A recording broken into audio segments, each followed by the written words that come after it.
बोलो जय श्री श्री आदि माता की। सबसे पहले तो मैं गुरुवर को प्रणाम करता हूं, जिन्होंने सनातन धर्म की लाज रखते हुए हमारे कुल की भी लाज रखते हैं। इसलिए संपूर्ण कुमार समाज की तरफ से कोटि कोटि धन्यवाद। भाई योगेश जी और नवीन जी, जिन्होंने मुझे पूना के दर्शन करवाए हैं, इनको भी कोटि कोटि धन्यवाद। सबसे बड़ी बात, वैसे तो भाषण रोज मिलते हैं। एक आदमी मेरी जगह खड़े होकर कहता है बच्चों को शिक्षा दो, आरएस आईपीएस बनाओ। मुझे नहीं लगता आप लोग अपने बच्चों को नहीं पढ़ाते। सभी लोग बच्चों को पढ़ाते होंगे कि भाषण सुनने के बाद स्कूल भेजते हैं। मुझे ऐसा नहीं लगता कि भाषण सुनने के बाद कोई स्कूल भेजता है। मैं आज आपसे कहता हूं कि भाई अपने बच्चे को स्कूल मत भेजो। कितने लोग हैं जो अपने बच्चों को स्कूल नहीं भेजेंगे? एक ही हाथ ऊपर नहीं हुआ। तो फिर ऐसे भाषण रोज क्यों सुनते हो? लोग कहते हैं हमें एकता दिखानी चाहिए। मैं कहता हूं आपके घर में जब तकलीफ होती है, कोई बाहर का आदमी आकर के आपके भाई का सर फोड़ देता है, घर में आकर लड़ाई करता है, तो आपके परिवार क्या करते हैं? चुपचाप घर में दुबक कर बैठते हैं या सामना करते हैं?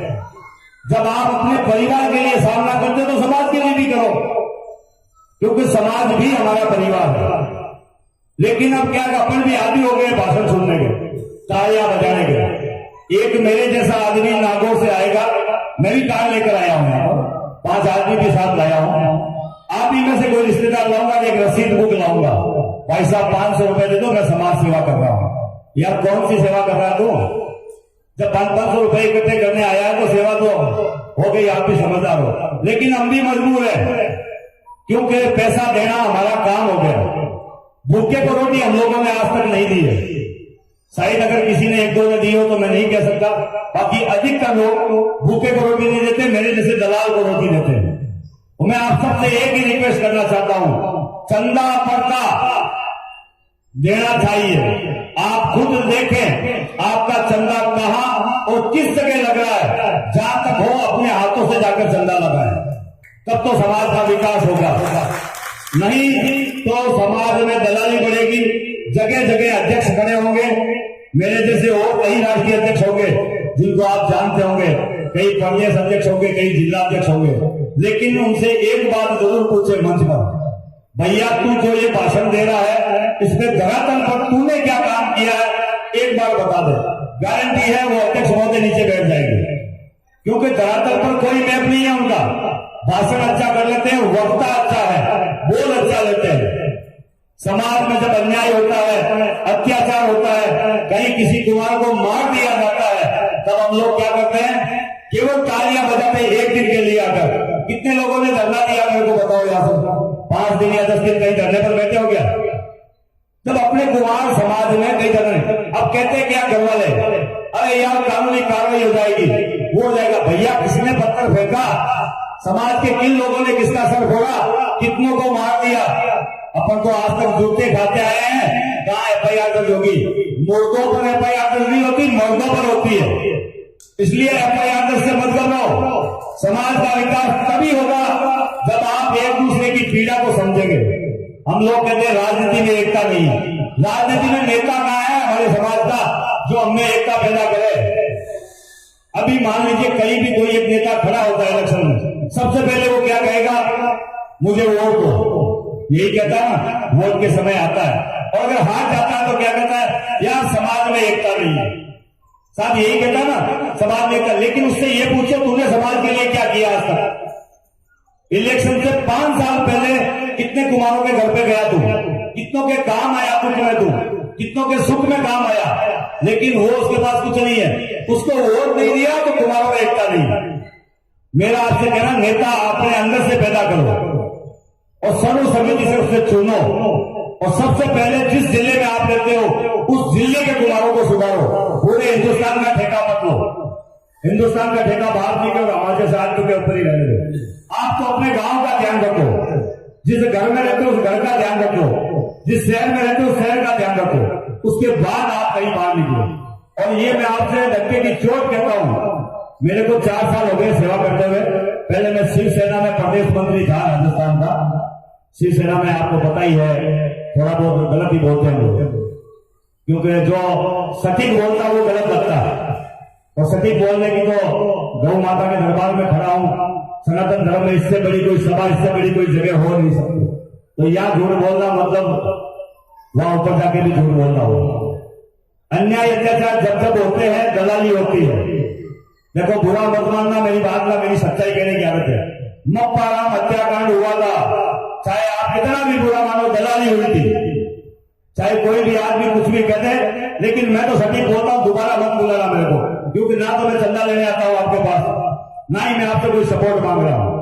अगर आपको कहीं जरूरत हो कि धरने पर बैठने के लिए, मरने के लिए कोई कुमार चाहिए, याद करो गाड़ी में चाबी डालूंगा, समय लगेगा, आपके पास पहुंचूंगा। मप्पाराम हत्याकांड में 2 बार कुमार इकट्ठे हुए और हजारों की संख्या में हुए। कुमारों ने चंदा भी दिया, सहयोग भी दिया, समय भी दिया, लेकिन मिला क्या? कुछ मिला क्या? कहीं तो अपने में कमी है। और वो कमी क्या है? एक बार सड़क पर बैठ जाओ, अगर पुलिस वाले आते हैं, आपसे कुछ कहते हैं, तो आप बैठे रहो, संविधान के दायरे में रहो। पत्थर तो वैसे भी नहीं फेंकते हम लोग, ये मैं कहूंगा ही नहीं आपसे कि आप उग्र हो जाओ, उग्र तो कभी होता ही नहीं है, तो कहां से होगा। लेकिन कम से कम शांति से संविधान की मर्यादा रखकर मात्र 24 घंटे एक जगह बैठकर देख लो, आपको 23वें घंटे न्याय मिल जाएगा। लेकिन हम लोग क्या करते हैं, 5 आदमी चुनते हैं, वो अंदर चले जाते हैं, और वही विडंबना होती है। 5 आदमी पर RS IPS, जिसने यार इतनी अच्छी किताबें पढ़ी है, उसे पता है 5 आदमी का माइंड कैसे घुमाना है।